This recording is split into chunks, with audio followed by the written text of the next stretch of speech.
When you start praying, that's when you will learn the true operation of the spirit of faith. You know why?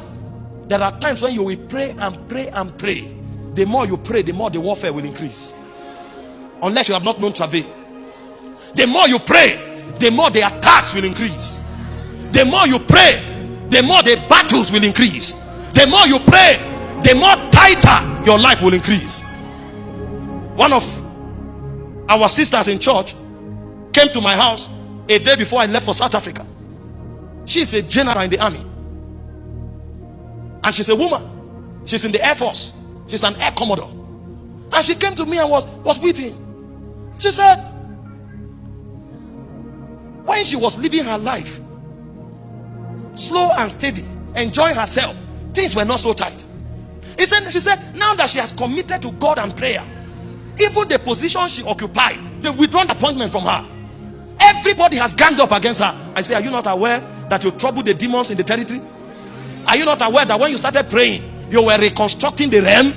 Are you not aware that you were altering the covenants and shaking the powers that be? You think they will clap for you?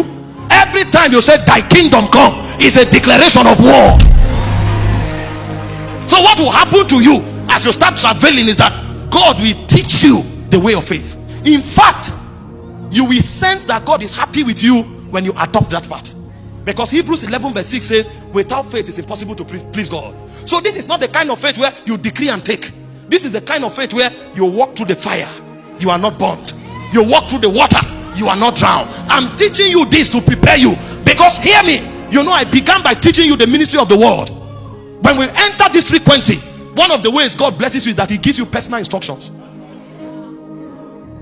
In fact, the Holy Ghost told me as we were going home yesterday that the major thing he did last night was to give men instructions. That was the highest impartation that took place, because it is the gangway to your inheritance.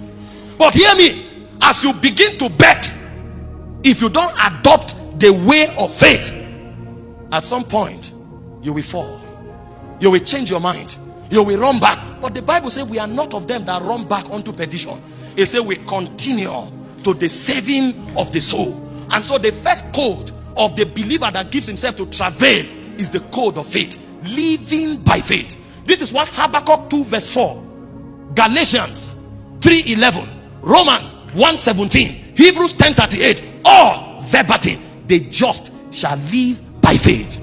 If you don't find the way of faith, if you are that man who still live by your side, you will not complete the circuit of travail.